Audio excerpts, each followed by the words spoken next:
Infotech కంపెనీని స్థాపించి దానికి 25 సంవత్సరాలు పూర్తయింది. అదేవిధంగా దాని పేరును సైయంట్ అని పేరు మార్చారు. అదేవిధంగా ఒక తెలుగు వ్యక్తి నాస్కామ్ చైర్మన్గా చేయడం, అదేవిధంగా ఐసియాకు 2 సార్లు ప్రెసిడెంట్గా చేయడం, అదేవిధంగా దాదాపుగా 14,000 మందికి ఉపాధిని ఇవ్వడం, ఇలాంటి ఎన్నో గొప్ప కార్యక్రమాలు చేసిన బీవీఆర్ మోహన్ రెడ్డి ప్రస్తుతం మనతో ఉన్నారు.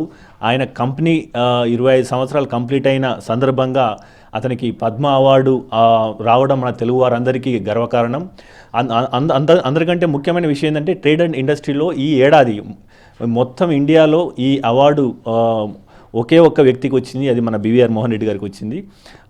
ఈ అనుభవాన్ని ఆయన మాటల్లో పంచుకుందాం. సార్ నమస్తే సార్. నమస్తే అండి సార్, మీ కంపెనీ పెట్టి 25 సంవత్సరాలు కంప్లీట్ అయిన సందర్భంగా మీకు అంటే కొన్ని తీపి కబుర్లు ఇలాంటి వార్త వచ్చింది సార్. పద్మశ్రీ అవార్డుతో మీరు ఏ రకంగా ఫీల్ అవుతున్నారు? నేను చాలా సంతోషంగా ఫీల్ అవుతున్నానండి, చాలా గర్వంగా ఫీల్ అవుతున్నాను. మా సంస్థ 25 ఏళ్ళు కంప్లీట్ చేశారు. అలాగే నేను ఈ ఇండస్ట్రీతో సంబంధం అండి 40 ఏళ్ళు కూడా కంప్లీట్ చేసుకున్నాను అనమాట. కాస్త వెనక్కి చూస్తే 40 ఏళ్ల క్రితం నేను ఫస్ట్ టైం ఒక కంప్యూటర్ని చూడగలిగాను అనమాట. ఆ రోజుల్లో కంప్యూటర్స్ వేరేగా ఉండేవి. ఈ రోజుల్లో అదే కంప్యూటర్స్ ఏవైతే ఒక 10,000 స్క్వేర్ ఫీట్లో ఉండేవో ఈరోజు మీ జేబులో నా జేబులో తయారవుతుంది అనమాట. ఇది చాలా ట్రాన్సిషన్ చూశాను లైఫ్లో.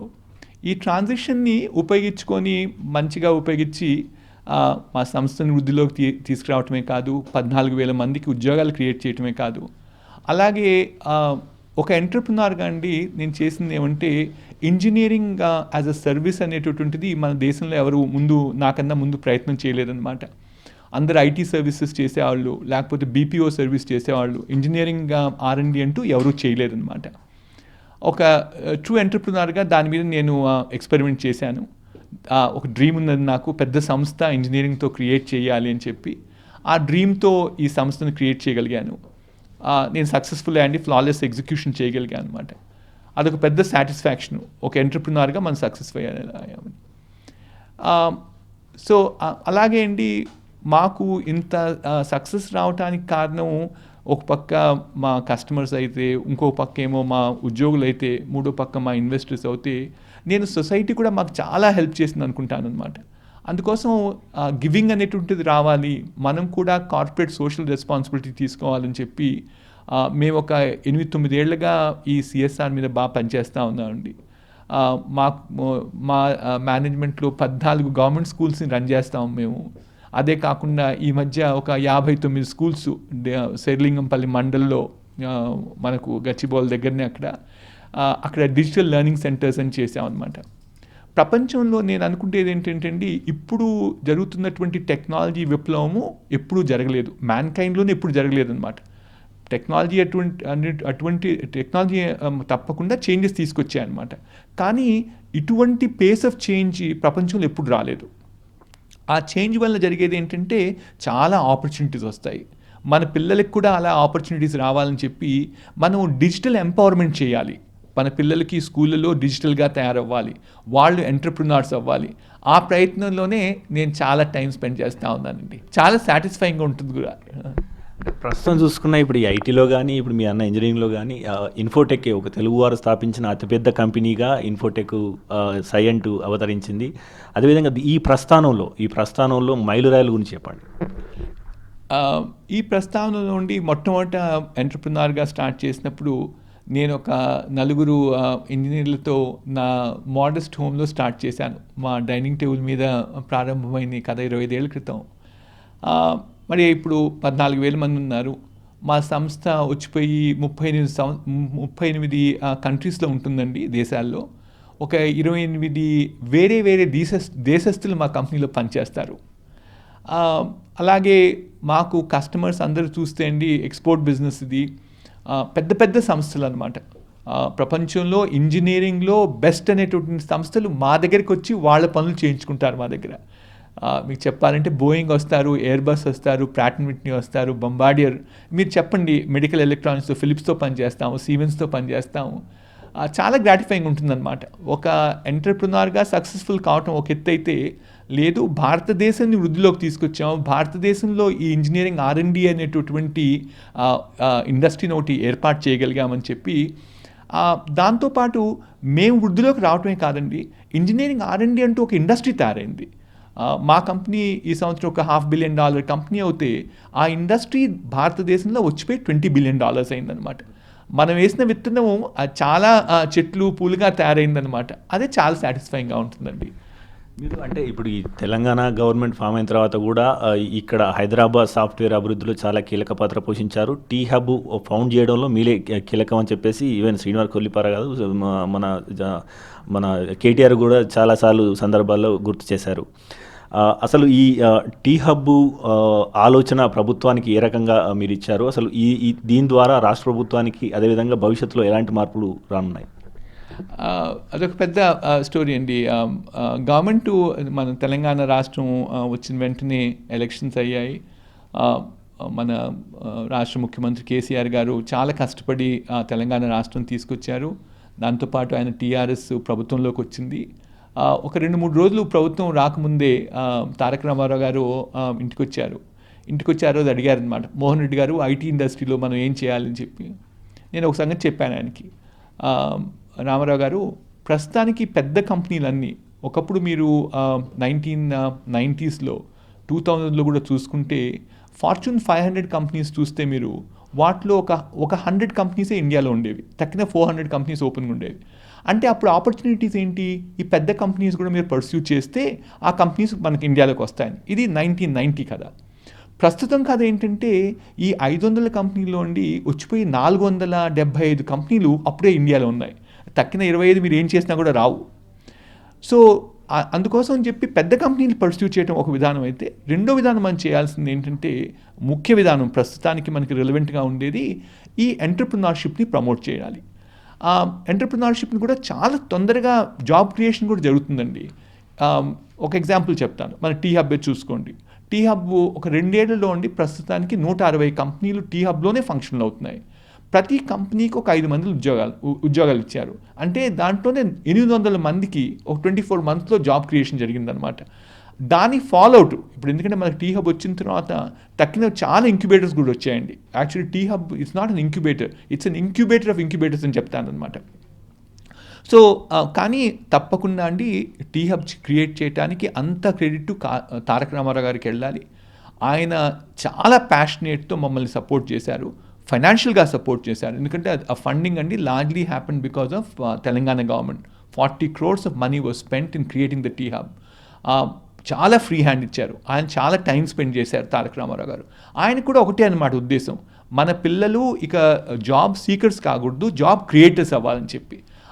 ఆ దిశలో బాగా ప్రోగ్రెస్ చేస్తున్నామండి. చాలా సంతోషంగా ఉంది అది ప్రోగ్రెస్ అవుతున్నామని. సాధారణంగా CSR యాక్ట్లో భాగంగా కొంత మొత్తం చేపట్టాలని, సామాజిక కార్యక్రమాలు చేపట్టాలని ఉంటుంది. కానీ మీరు చాలా ముందు నుంచి వెళ్ళే ఈ గవర్నమెంట్ స్కూళ్ళల్లో డిజిటల్ లైబ్రరీలు ఏర్పాటు చేయడం, మేము కూడా పర్సనల్గా కొన్ని స్కూల్లో వెళ్ళడం జరిగింది. ముఖ్యంగా ఏంటంటే అక్కడ విద్యార్థినులు, గర్ల్స్ చైల్డ్స్ ఎక్కువ ఉండడం మాకు కొద్దిగా ఎక్కువ ఆనందాన్ని కలిగించింది. అసలు ఈ ఆలోచన ఏ రకంగా వచ్చింది? అదేవిధంగా ఈ అవార్డు ఇచ్చిన స్ఫూర్తితో సామాజిక కార్యక్రమాలు ఏ రకంగా చేయనున్నారు? ఇది చాలా గ్రాటిఫైయింగ్ స్టోరీ అండి. మేము స్కూల్లో ఏం చేసామంటే 8 ఏళ్ల క్రితం ఏదో ఒక మనం ప్రయత్నం చేయాలి. నేను ఒక మిడిల్ క్లాస్ ఫ్యామిలీ నుంచి వచ్చానండి. మా నాయన ఒక పోలీస్ ఆఫీసరు. మాకు ఇచ్చింది ఆయన ఒకటే, చదువు అనమాట. సో నా బిలీఫ్ ఏంటంటే, చదువుగిన అందరికి వస్తే అందరూ బాగుపడతారు, చదువు ముఖ్యం.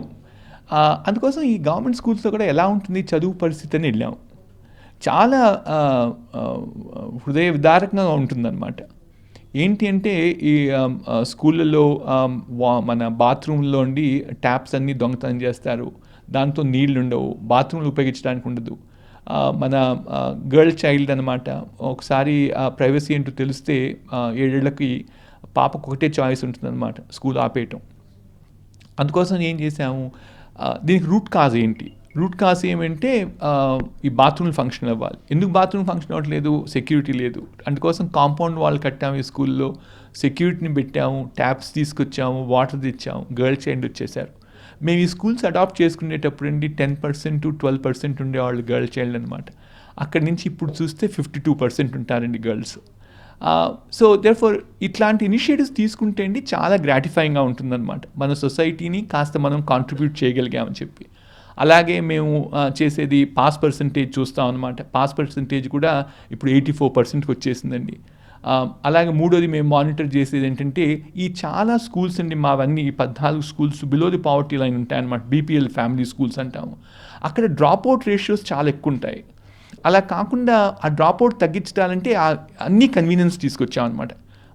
మొట్టమొదటిలో ఇప్పుడు కూడా గవర్నమెంట్ సప్లిమెంట్ చేస్తున్నారు. కాకపోతే మిడ్ డే మీల్ స్కూల్ ఉండేది, స్కూల్ బ్యాగ్స్ ఇస్తాము, యూనిఫామ్స్ ఇస్తాము, షూస్ ఇస్తాము. అక్కడ ఎవరికి డిస్టింక్షన్ ఉండదు, అందరూ ఒకటే క్లాస్ ఆఫ్ పీపుల్గా తయారు చేస్తారు. మా కస్టమర్స్ ఇన్వాల్వ్ చేసి ఫర్నిచర్ ఇచ్చాము. లేకపోతే పిల్లలు ఇక్కడ నేల మీద కూర్చుండేవాళ్ళు. అసలు మీరు చెప్తే నంబర్ ఒక స్టేజ్లో నేను ఒక క్లాస్ చూశానండి. ఒక రూమ్లో 4 క్లాసులు నడుగుతాయన్నమాట. నలుగురు ఎక్కడి నుంచి నడుస్తారంటే నలుగురు టీచర్లు 4 కార్నర్లో నిల్చుంటారు. అటువంటిది మన పిల్లలు వెళ్ళారు కదా, అదే అనుకున్నాను. కొంత నేను చేసేది ఆ ట్రాన్స్ఫర్మేషన్ తీసుకొచ్చామండి. మా చేతనైనంతవరకు చేస్తున్నాము. ఇక ముందు కూడా ఇదే చేస్తామండి. మా సిఎస్ఆర్ ఫండింగ్ కొంత నడుస్తుంది, కొంత పర్సనల్ ఫండింగ్ నడుస్తూ ఉంది. మన దేశంలో అండి కార్పొరేట్ వాళ్ళు సోషల్ రెస్పాన్సిబిలిటీ తీసుకొని తప్పకుండా చేయాలన్నమాట. లేకపోతే అనార్కీ ప్రివేల్ అవుతుంది. ఇదేదో మన బాధ్యత కాదు, ఇది గవర్నమెంట్ బాధ్యత అంటూ మనం గమన కూర్చుందాం అనుకోండి, ఇది అసలు అరాచకం వచ్చేస్తుంది అనమాట. అందుకోసం అని చెప్పి మనం తప్పకుండా రెస్పాన్సిబిలిటీ తీసుకొని మనం చేయాలి. ఫైనల్గా సార్, అంటే మీకు ఎన్నో అవార్డులు వచ్చాయి. ఐసీఐ ప్రెసిడెంట్గా 2 సార్లు చేశారు, నాస్కామ్ చైర్మన్గా చేశారు, మొట్టమొదటి తెలుగు వ్యక్తి, ఇప్పుడు తెలుగు రాష్ట్రాల్లో అతిపెద్ద సాఫ్ట్వేర్ ఇంజనీరింగ్ కంపెనీని స్థాపించారు. ఇప్పుడు రైట్ నో పద్మశ్రీ అవార్డు వచ్చింది. ఈ పద్మశ్రీ అవార్డు స్పెషాలిటీ ఏంటి అసలు? మీకు ఎట్లా అనిపిస్తుంది? ఎన్నో మైల్ స్టోన్లో ఈ మైల్ స్టోన్ చూస్తా అంటే ఎట్లా అనిపిస్తుంది? ఇది పద్మ అవార్డ్స్ అండి నేషనల్ అవార్డు. నేషనల్ అవార్డు చాలా కొంతమందికి ఇస్తారు. ఈ సంవత్సరం మొత్తం మీరు ఐటీ ఇండస్ట్రీ కాదు, సాఫ్ట్వేర్ కాదు, మ్యానుఫ్యాక్చరింగ్ కాదు, అంత ఇండస్ట్రీ కలిపి ఒకరికే ఇచ్చారనమాట. అటువంటి రికగ్నిషన్ వచ్చిందని చాలా గర్వపడుతున్నానండి, చాలా సంతోషపడుతున్నాను. ఈ అవార్డు రావడానికి కారణము ఒకటి, మా ఎంప్లాయీస్ 14,000 మంది రోజు రాత్రి పగలు కష్టపడి పనిచేస్తారు. నా ఫ్యామిలీ నన్ను ఎన్నో సాక్రిఫైస్ చేశారు నన్ను ఇంతవరకు తీసుకురావడానికి. నన్ను ఎంతమందో ప్రమోట్ చేశారండి. ఈ అవార్డు రావడానికి కూడా మన గౌరవనీయులైన ముఖ్యమంత్రి గారు కేసీఆర్ గారు చాలా స్ట్రాంగ్గా నా కేసు రికమెండ్ చేశారు, నాకు అది కూడా తెలుసు. సో వీళ్ళందరూ సహాయం వల్లనే నేను ఇంతవరకు వృద్ధిలోకి వచ్చాను. వాళ్ళందరికీ నా ధన్యవాదాలు చెప్పుకుంటున్నాను. చాలా హ్యాపీగా ఉందండి ఈరోజు. Thank you sir. Thank you very much. ఇలాంటి అవార్డులు మరిన్ని కోరుకోవాలని హెచ్ఎంటీ మనస్ఫూర్తిగా కోరుకుంటున్నాను. Thank you very much. అది బీవీఆర్ మోహన్ రెడ్డి మనోగతం. తెలంగాణ రాష్ట్రం ఏర్పడిన తర్వాత సంక్షోభ వాతావరణంలో రాష్ట్రానికి వెన్నుదన్నుగా నిలిచి ఈ పరిశ్రమను కాపాడి టీ హబ్ లాంటి వినూత్నమైన కార్యక్రమాలు చేసి సామాజికంగా ఈ ప్రభుత్వ పాఠశాలల్లో మరుగుదొడ్లతో పాటు ఎన్నో డిజిటల్ లైబ్రరీలను స్థాపించి అతిపెద్ద సాఫ్ట్వేర్ కంపెనీగా, అతిపెద్ద ఈ ఇంజనీరింగ్ బేస్డ్ సాఫ్ట్వేర్ కంపెనీగా 14,000 మందికి ఉపాధి కల్పిస్తూ హైదరాబాద్ బేస్డ్గా ఉన్న ఈ సాఫ్ట్వేర్ కంపెనీ స్థాపించడం తో వచ్చిన ఈ పద్మశ్రీ అవార్డు పట్ల తాను ఎంతో ఆనందంగా ఉందని చెప్పేసి చెప్తున్నారు. భవిష్యత్తులో కూడా ఇలాంటి సామాజిక కార్యక్రమాలని, అదేవిధంగా రాష్ట్ర అభివృద్ధిలో తన పాత్ర ఇదే రకంగా ఉంటుందని, ఈ అవార్డును తనకు సిఫారసు చేసినందుకు రాష్ట్ర ప్రభుత్వానికి, ముఖ్యంగా కేసీఆర్ గారికి ధన్యవాదాలని చెప్పేసి బీవీఆర్ మోహన్ రెడ్డి గారు చెప్తున్నారు. కెమెరామెన్ శేఖర్తో నవీన్ రెడ్డి, హెచ్ఎం టీవీ, హైదరాబాద్.